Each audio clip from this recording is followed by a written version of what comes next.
Good evening, everybody. It is Nick Newcomb, the car dealogist out of Mel Hamilton Ford. Hey, I wanted to do something kind of fun, something kind of different here. Wanted to do a Thursday episode. Going to call it Truth Bomb Thursday. And over the past few weeks, months, I've been trying to come up with something a little different, something that I could kind of be a little entertaining and have a little bit of fun with it too. And so I came up with this idea, and AI kind of helped me out with it a little bit too, and came out with Truth Bomb Thursdays. So I figured we can kind of play off on this a few different ways. And I thought, what else better to start this segment off than relating it to the car business? So I asked AI to come up with 10 of the most common myths about the car business.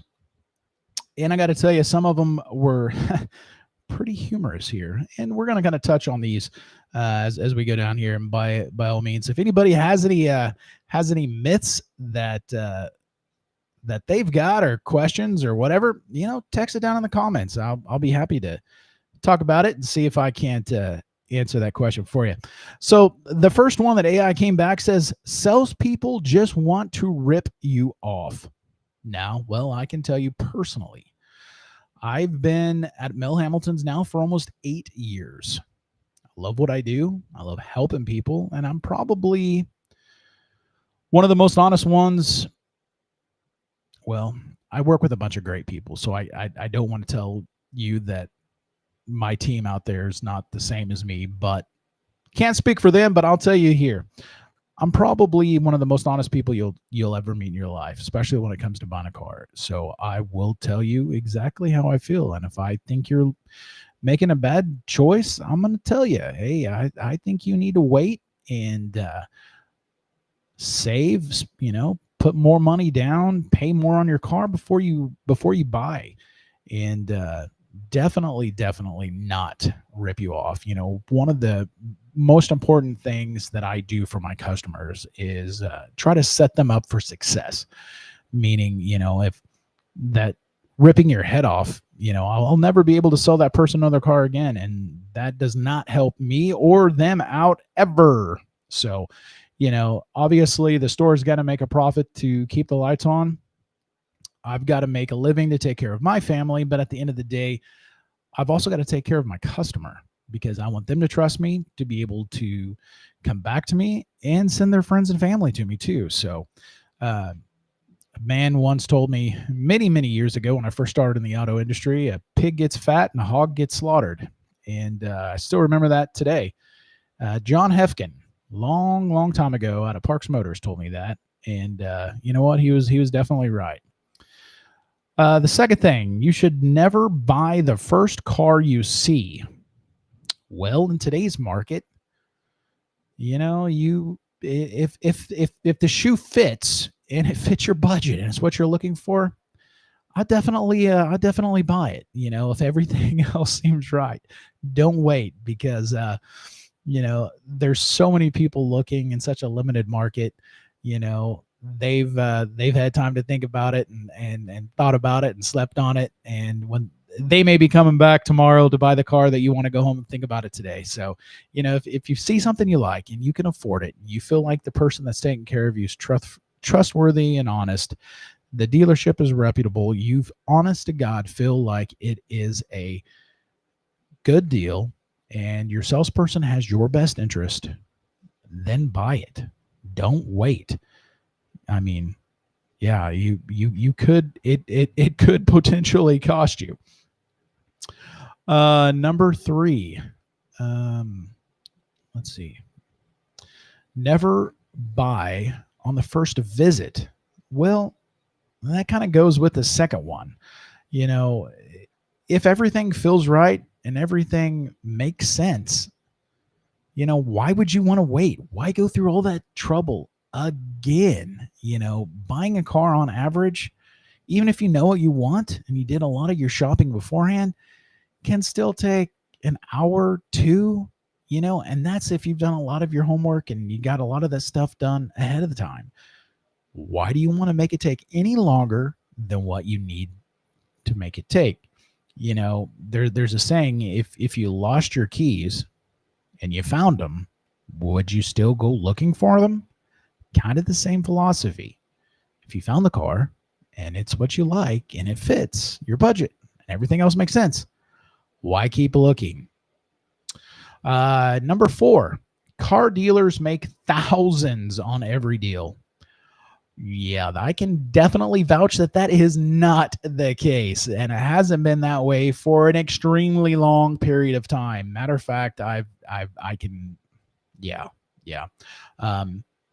Matter of fact, to be truthfully honest with you, because I mean, we are on, what did I call this? Truth Bomb Thursdays? I think the average payable gross commission last month for me, oh geez, I mean, we're talking $1,000, $1,500 maybe. And you got to keep in mind too, the store's got to make a profit to be able to keep the lights on and offer everything that we do for you. So that's not a lot of money. Matter of fact, I've had quite a few of them that they were losing thousands of dollars. So we definitely do not make thousands on every deal. Wait till the end of the month for the best deal.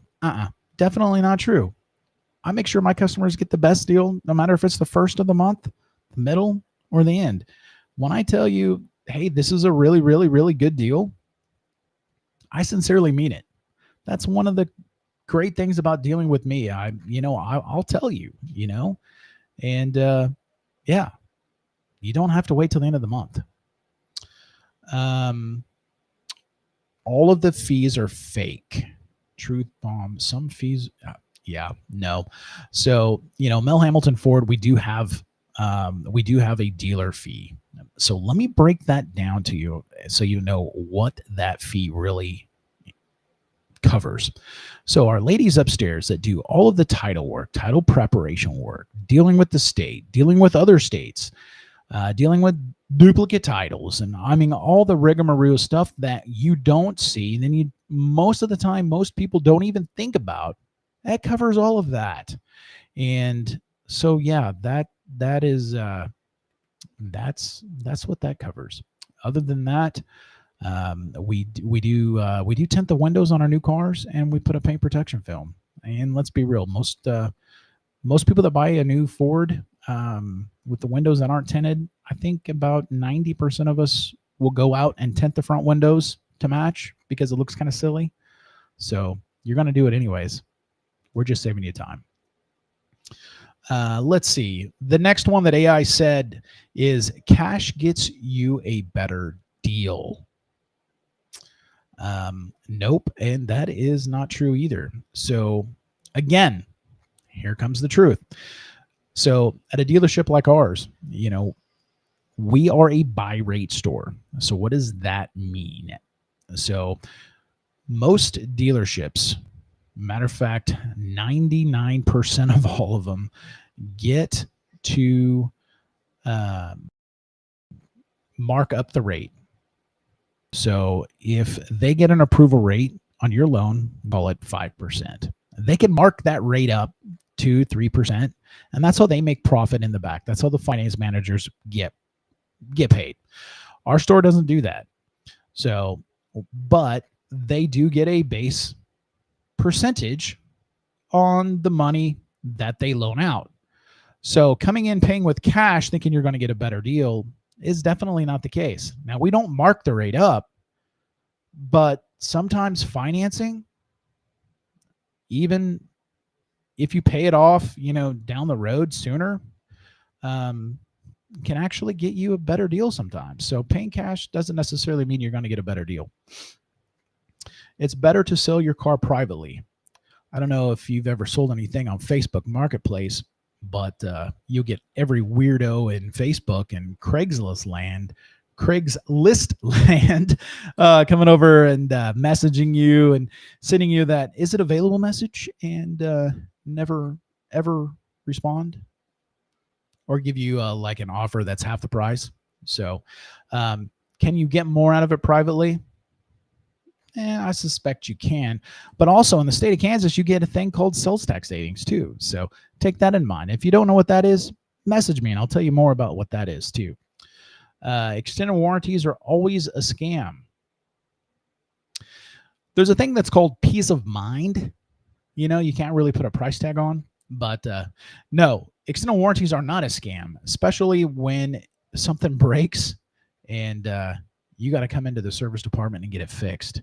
So, you know, the engine, transmission, drive axles, those things, you know, typically are not the ones that will break most of the time. It's the computers and the sensors and this TV screens and, you know, the radio, stuff like that are most of the time the things that typically go out. And those are pretty darn expensive. So warranties aren't a scam. They're definitely worth their weight in gold. So yeah. When you get ready to go do that, and you know you're looking at buying a vehicle and you want to really talk about a warranty, let me know. I'll get you with the right guys that I work with, and they kind of break it down to you. But definitely something to look into. And the last thing that AI said as far as myths in the auto industry is you have to put 20% down. No. But then again, let me break that down for you a little bit too. So if you've got good credit, you open a lot more opportunities for, you know, financing than what you get if you've got bad credit. So have good credit. You don't have to worry about it. But putting money down definitely does help you out too. So, you know, even if you've got an 800 credit score, you don't have to put any money down. Putting that money down can help you by, you know, lowering obviously your payment, lowering the interest that you're going to pay throughout the life of the loan, put you in an equity position faster. So that means you can trade out of that car sooner, and a lot of other things too. So money down isn't not necessarily a bad thing, but you know, when you've got the good credit, you can decide what's best for you. But if you've got the bad credit, well, you better plan on having some cash down. But anyways, guys, that was the Truthful Thursday and the 10 top myths exposed. So hope everybody has a fantastic Thursday evening. And if there's anything that you guys need, anything you need at all, you know where to find me, right out here at the corner of 119th and Kellogg, Mel Hambelton Ford. Guys, have a great night, and we'll talk to everybody later.